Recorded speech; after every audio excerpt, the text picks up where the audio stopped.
Bonjour à toutes et à tous, on est en direct de la Genève Gaming Convention. J'en profite avant de lancer cette émission Daily Noob pour vous dire un grand merci, puisque en direct, en fait, hier on était sur une émission radio et en direct, en fait, grâce à l'API qu'un fan a fait, on a vu qu'on avait passé les 400 000 pendant le festival. Donc je tenais à vous dire un immense merci de soutenir à ce point le jeu vidéo Noob. Et maintenant, nous pouvons relancer cette émission. C'est parti, ça commence maintenant. Et coucou les noobs, bienvenue à la Gaming Genève Convention. C'est une première pour nous et on est ravis d'être là. C'est l'occasion de pouvoir rencontrer des professionnels du monde du jeu vidéo. Allez, venez avec moi.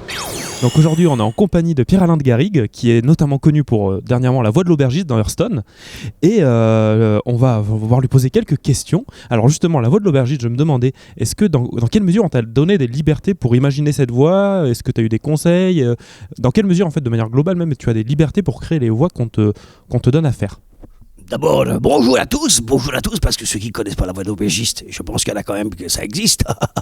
On dit tout le temps la phrase mythique, bienvenue à l'auberge ou approchez-vous près du foyer. Et maintenant, je reprends ma voix normale. Mathieu, est-ce que j'ai eu des libertés? En fait, j'ai pas eu énormément de libertés parce que d'abord, on s'entend très très bien avec Blizzard, évidemment, et on sait que Blizzard, c'est énorme comme truc. Et donc, quand on m'a proposé de faire la voix de l'aubergiste, ça venait aussi parce que j'étais donc Muradin dans Warcraft. Et donc, en fait, ce qui s'est passé, c'est qu'on m'a fait écouter évidemment ce que fait l'Innkeeper en anglais. Et donc, en fait, on m'a demandé d'être évidemment un petit peu sur sa technique, son énergie surtout. Et je leur ai demandé si on pouvait être un tout petit peu plus punchy. Je suis un tout petit peu plus punchy, un tout petit peu plus haut que l'anglais. L'anglais va être un petit peu welcome, well, there is something. Tu vois, il va être un peu comme ça. Et moi, je vais être plus bienvenue. Tu vois, je vais me donner de liberté. Après, on a vraiment des timings qui doivent être respectés à l'image près, c'est-à-dire au 25e de seconde près. Donc, j'ai de la liberté de jeu un petit peu au milieu d'une phrase, par exemple. Sur des longues phrases, je vais pouvoir me permettre de faire certaines choses, mais je suis quand même tenu d'être dans le timing qui a été déjà fait en anglais et d'être à peu près dans la même intention. Mais j'ai un peu plus de liberté que, je pense, que l'anglais. D'accord. Et justement, avec l'aubergiste, tu as découvert un peu la communauté de World of Warcraft, de Hearthstone, de manière plus étendue. Justement, comment tu apprends ça? Comment, face à la communauté, tu fais beaucoup de salons maintenant, comment tu apprends tout ça et cette nouvelle dimension que tu as découvert avec l'aubergiste? Écoute, franchement, c'est vraiment super. Moi, je suis très en gratitude de ça parce que d'abord, les gens, c'est que de l'amour partout, tout le temps. Je m'excuse, merci tout le monde, mais c'est vrai. Non, mais c'est vraiment ça. Alors, bien sûr, c'est très agréable d'être abordé, de signer des autographes, mais c'est surtout, on voit, moi, ce qui m'a étonné, parce que je ne connaissais pas. Et pourquoi je dis ça? Parce que je ne joue pas. Je suis vraiment pas un joueur du tout. En fait, je suis quelqu'un qui a toujours travaillé là-dedans et qui avait déjà fait avec Ubisoft, Rayman. Bon, c'est pas des jeux Rayman, mais j'ai fait les premiers Star Wars. Bon, évidemment. Warcraft dans les orques, les premiers, mais j'avais jamais pris cette idée de la dimension que ça prenait. Et surtout, honnêtement, le truc qui m'a le plus étonné, c'est de voir franchement la gentillesse, l'énergie, l'intelligence, je dirais, de tous les gamers. Je trouve que c'est un truc qu'on peut se dire quand t'es pas de cette génération-là, quand même, parce que moi je suis pas de cette génération-là de jeux, tu vois. On joue au foot, quoi, quelque part. Non, mais c'est un peu ça. Et tu te dis, ouais, bon, les gars, ils sont tout le temps sur des manettes, ils font que de jouer. Et tu te dis, bon, ça va leur strafouiller le cerveau. C'est un peu ça que les parents se sont dit souvent. Ouais. Eh ben non. Moi je dis, si les parents écoutent, c'est dingue. Les mecs, ils sont ouverts, ils sont en communauté, ils se parlent, ils ont des équipes, ils sont ensemble. Tu vois, c'est un mot super important. Ils sont ensemble. Et moi, j'adore. Je trouve ça incroyable, quoi. Et c'est une vraie ouverture d'esprit. Je pense que, par exemple, je vais peut-être dire une connerie, mais par exemple, maintenant, si on te demandait de faire la guerre, entre guillemets, c'est ce qu'on demandait aux gens il y a 60 ans ou 70 ans, tu dis, attends, je vais faire la guerre avec quelqu'un qui joue au même jeu que moi, au Japon, en Corée, ou au Liban, ou n'importe quoi. Non, tu déconnes, mon gars, tu vois, donc moins de guerre, quoi. Et justement, grâce aux jeux vidéo. c'est beau, c'est beau. Et tu découvres un peu aussi à travers les salons, un peu les youtubeurs, les web-séries justement. Et quel regard tu portes un peu sur ça aussi? Je sais que tu fais quelques collaborations avec notamment Mamie Twing, tout ça. Donc c'est encore un nouvel horizon qui s'est ouvert avec l'aubergiste, avec tout ça. Bah déjà aussi encore c'est une chance parce que tu ouvres une porte et c'est dingue parce que le paysage qui est autour de toi, tu te dis putain mais il y a combien de portes encore, puis il y a combien de fenêtres, puis les paysages sont vachement, puis il y a des mondes dans le paysage, tu vois, c'est ça qui est vachement grave. Et bah pareil avec vous, tu vois, tu rencontres des gens noob. Et donc moi je connaissais pas et je vois les gars ce que vous avez fait sérieusement et je le dis pas parce que je suis en train de répondre à l'interview, mais je dis putain le respect. Je dis que les mecs, vous partez d'un truc où vous mettez de du dynamisme, des idées, vous trouvez du système D qui devient du système B, qui devient du système A, tu vois. Et c'est génial. Et donc c'est vrai que bon, je suis devenu très copain avec les Mamie Twing qui sont des gens extraordinaires. C'est pareil, les gars ils partent de rien quoi, enfin de rien, de leur qualité, de leur énergie, de leur envie, de leur passion. Et il y a toute une communauté derrière. Et c'est vrai que j'ai changé aussi, je dois l'avouer, et honte à moi, non mais j'ai changé mon regard sur les youtubeurs, comme sur les gamers, comme sur tout ça, et maintenant je suis totalement ouvert à toute cette créativité, et je trouve ça génial, quoi. Que ce soit Noob, que ce soit mon pote qui est là, qui fait plein, qui je sais plus... Non, c'est pas ça, qui fait des musiques, qui fait musique magnifique pour le jeu vidéo. Non mais je connais pas tout le monde, c'est ça le truc, mais on rencontre des gens et on a des affinités et on s'aperçoit que même le fossé entre guillemets générationnel qu'il pourrait y avoir avec moi, parce que j'ai quand même 2603 ans, quoi, faut le dire. C'est toujours moins que Gaïa. Oui, voilà, donc voilà, Gaïa qu'on aime. Et donc et quelque part, il y a pas de fossé, ça n'existe pas. On est en train de faire des cons pareils, il y a des gens qui jouent, on rigole. Non, franchement, il y a une belle dynamique, c'est une belle dynamique. Et bravo à vous parce que c'est grâce à vous et à tout le monde, c'est grâce à tout le monde en fait, grâce à nous évidemment.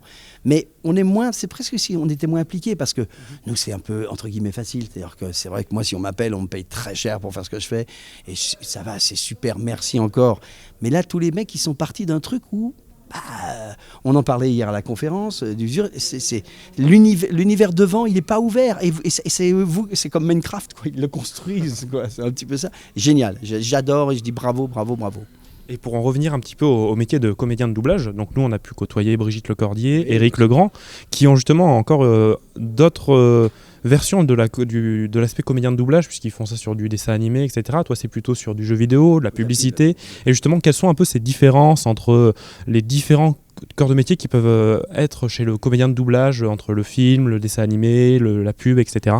La grosse caractéristique, je le dis tout le temps dans les interviews, donc vous l'avez déjà entendu, mais je le redis, il y a une énorme différence. Les deux pôles les plus importants, c'est le doublage et la pub. La différence énorme entre le doublage et la pub, c'est que dans le doublage, tu n'as pas de client direct. C'est-à-dire que, encore une fois, si je fais un nouveau film de science-fiction, je fais le nouvel Alien ou je fais James Bond, je dirige. Si je prends tous les gens qui sont là, qui vont jouer avec moi, j'ai 1 mois ou 3 semaines pour rendre le film. Et donc Warner ou Sony ou qui est mon client, si je me gourre quand je suis en train qu'il y a quelqu'un qui arrive le mardi et qui est pas très bon ou qui est enrhumé par exemple, je le mets le mercredi ou je le mets la semaine d'après. Donc ça c'est facile et je rends ma copie, donc je fais ma sauce. Quand tu fais de la pub, que ça soit Tic Tac, que ça soit Trésor de Kellogg's, que ça soit le loto sportif ou n'importe quoi, il y a tous les gens qui sont là à 10h. D'ailleurs, encore une fois, je prends toujours cet exemple-là. Tu fais tic-tac, tu as Ferrero Italie, Ferrero Toronto qui arrive, et tu as réalisateur, achat d'espace, agence, client, évidemment. Donc là, il faut qu'à 10h, tu commences quelque chose, que tu vas jusqu'au bout. À 11h30, ça doit être terminé, parce que derrière, après, tu as 10 millions d'euros d'achat d'espace. Donc, la pression, elle n'est pas du tout la même. Donc, c'est une différence. En fait, je dirais presque que le doublage, c'est de l'artistique avec une pointe de business. Et la pub, c'est du business artistique. D'accord. C'est résumé. Qu'est-ce que je parle bien. C'est très beau. Ça sera donc la conclusion. C'est une belle conclusion. On va conclure sur le mot business. Non, mais on va se dire au revoir quand même. En tout cas, un grand merci. Mais on va devoir couper court parce que je vois qu'on t'attend pour ton train. On va pas te faire louper ton train quand même. Donc, tu conduis le train, classe. Bon, encore un grand merci. Vraiment ravi de t'avoir rencontré. C'était un grand plaisir. Super. Et rentre bien à Paris et au plaisir de se revoir.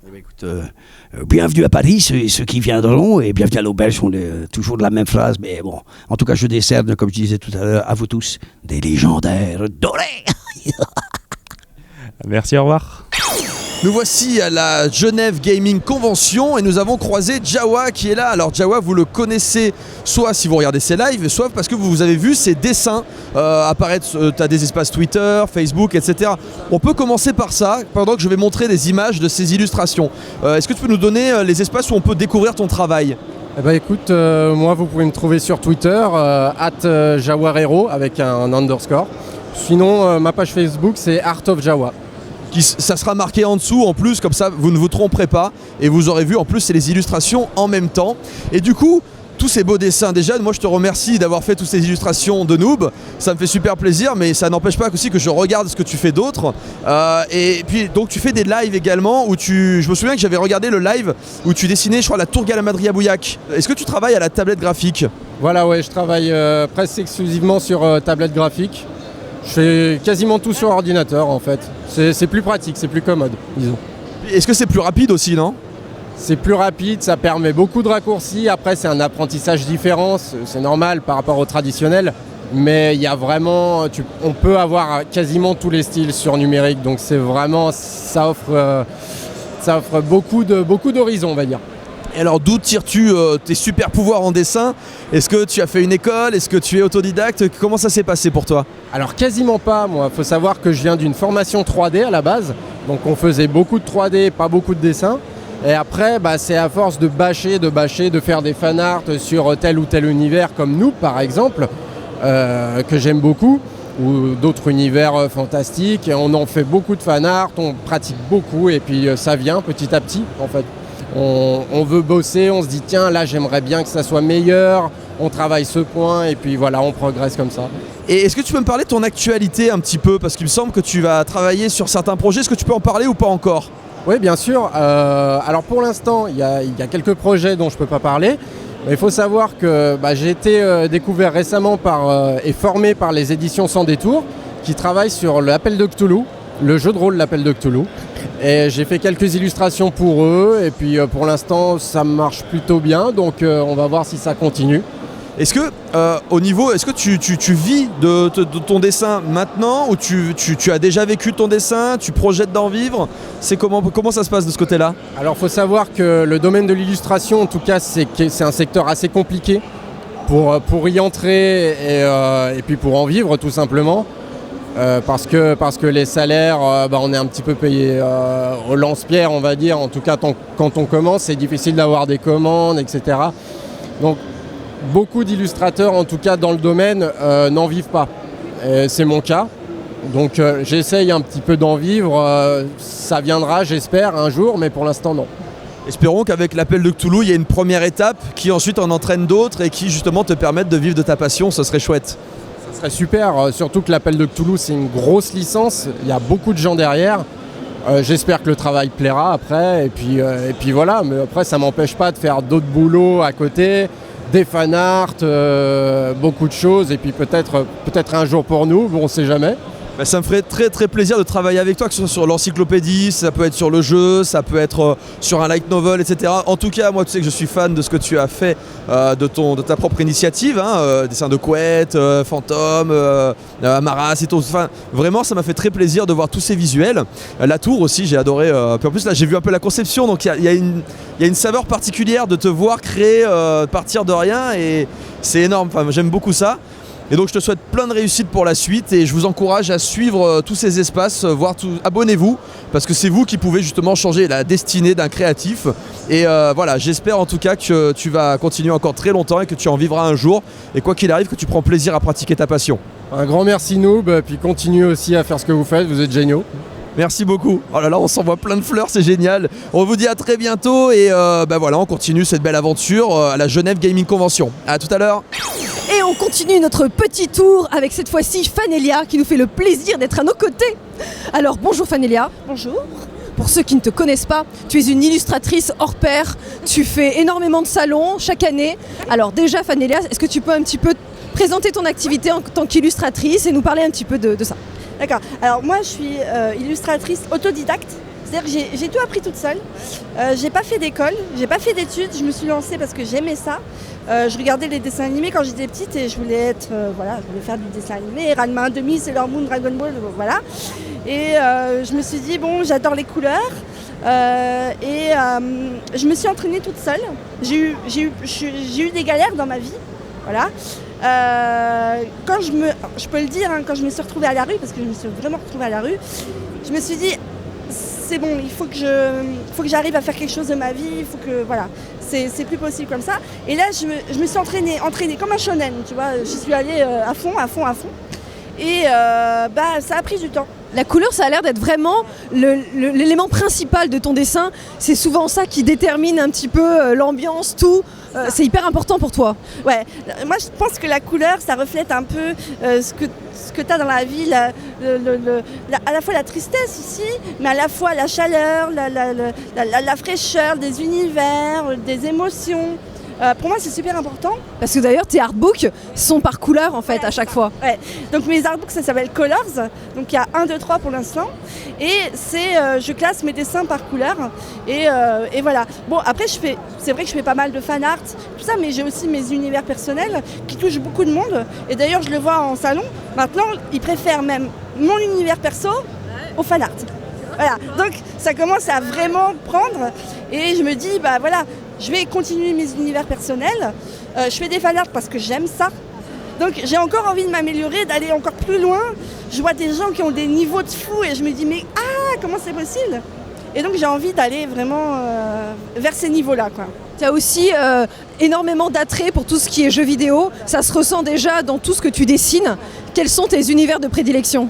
Alors bon, c'est vrai que j'adore Blizzard, hein, je vais pas le cacher. Mais tu sais, moi quand j'étais petite, j'ai 2 frères et je jouais aux jeux vidéo avec eux.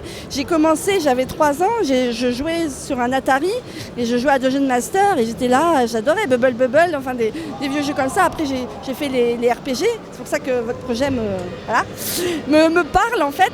Donc des Zelda, des trucs comme ça. Et les jeux vidéo m'ont accompagnée dans mon enfance et m'ont permis de tenir en fait, de ne pas dériver. Parce que moi j'étais dans une cité, dans une cité à Aubervilliers, t'as des problèmes à tous les pas de porte. Ça a été un peu pas un exutoire, mais en tout cas un échappatoire. Ouais, ça m'a sauvée parce que j'étais chez moi, je pensais à autre chose et c'était des jeux en équipe, des jeux pour les réflexes, et ça libère l'imagination. Les jeux vidéo, c'est pas que violent, non, c'est pas vrai. Voilà, ça permet aussi aux jeunes de s'intéresser à quelque chose et d'y aller à fond. Et c'est ça qui est important. À côté des univers que tu apprécies, comme tu as dit, il y a aussi ton univers qui t'est propre, ce que tu as créé. Et parmi les projets que tu as créés, il y a La Clé. Ouais. La Clé, donc vas-y, si tu peux nous en parler un petit peu. C'est un projet en fait sur Ulule à la base, qui est un financement participatif sur Ulule. Et vas-y, explique-nous un petit peu quel est le projet. Alors La Clé, c'est simple et compliqué. En fait, comme j'avais envie, moi j'adore les énigmes. Ça, je fais beaucoup d'escape games, d'ailleurs j'en fais un ce soir. D'escape games, d'énigmes, de chasse au trésor, j'ai toujours aimé ça. Même dans les jeux vidéo, j'adore ça. Dès qu'il faut chercher des petits trucs, tu vois, réfléchir et tout ça, des engrenages et tout, j'adore. Et je me suis dit, il manque un vrai livre avec un vrai scénario, des énigmes et des illustrations. Parce que quand j'ouvre des livres d'énigmes, t'as marqué énigme 1 avec 3 lignes, il t'explique l'énigme. Et puis tu as la réponse à la fin de page. Et du son aussi. Ouais, voilà. Et tu as un petit gribouillis, tu sais, qui montre, voilà. Mais moi je me suis dit, mais non, on va présenter un truc vraiment intense, avec un scénario, c'est le scénario qui va prendre. Et je veux aller dans le plurimédia, donc comme Fabien fait, hein, lui il essaie de penser aussi à le transmédia. Et donc je me suis dit, je vais commencer par un livre d'énigmes et je veux continuer, c'est un prélude en fait, et je veux continuer sur un webcomic. Voilà. Donc, ou un webtoon, en fait, j'essaie de réfléchir là en ce moment à bien comment ça va être. Mais après, pourquoi pas un jeu vidéo. Voilà, j'ai déjà des pistes aussi, donc voilà.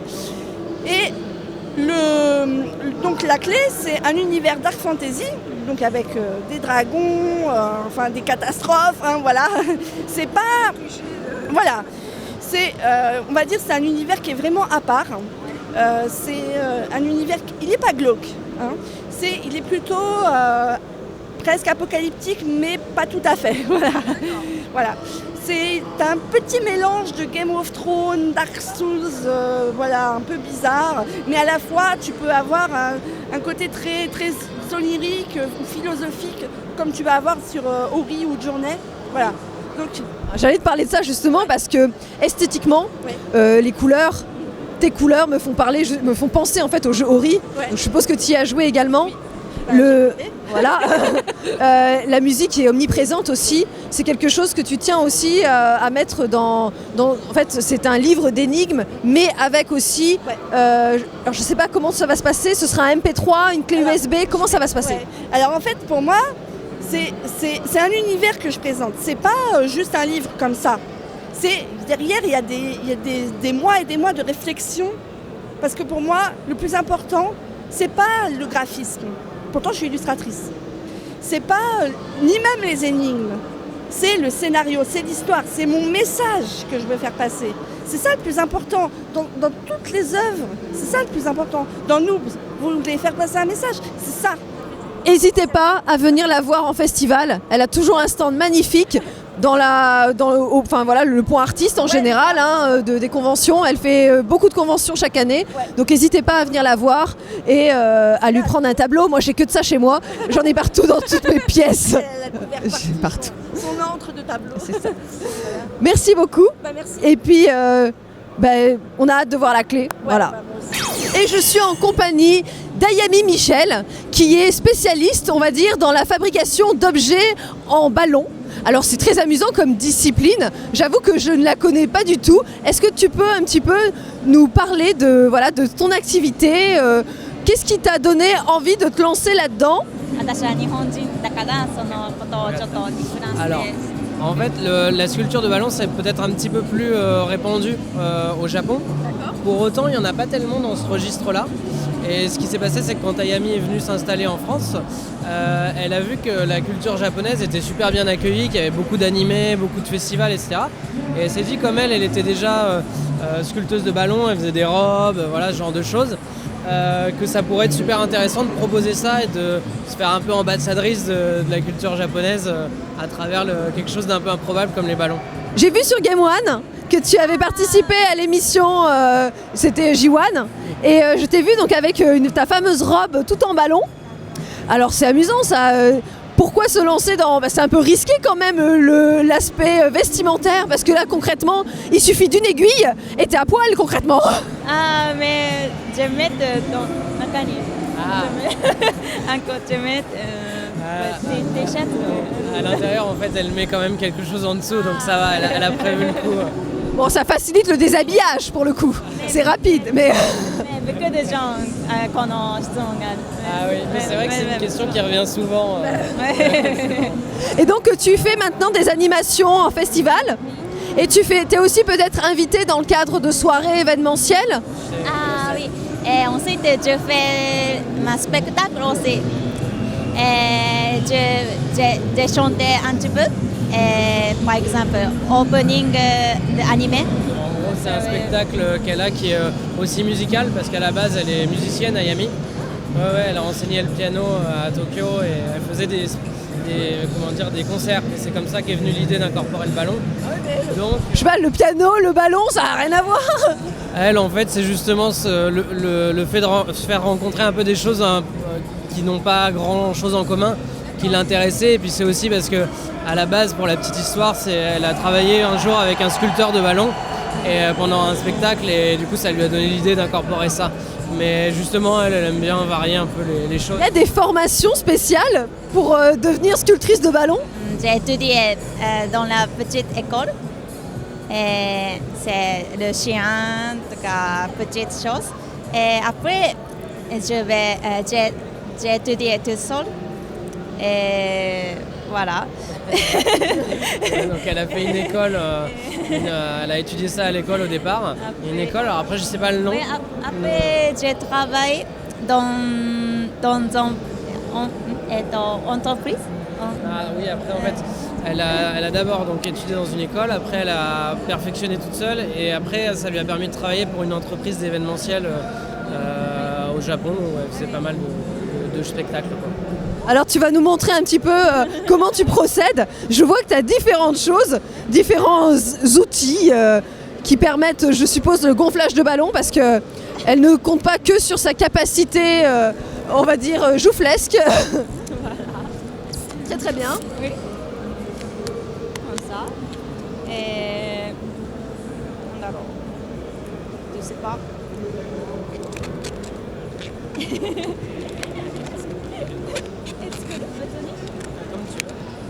Alors là c'est très bizarre quand même comme, comme forme.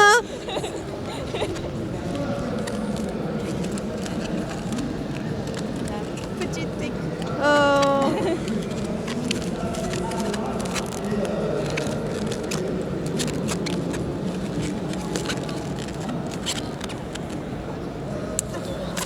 Ah ouais. Surtout ce que je vois c'est la rapidité quoi, la dextérité. Oh, c'est tout mignon.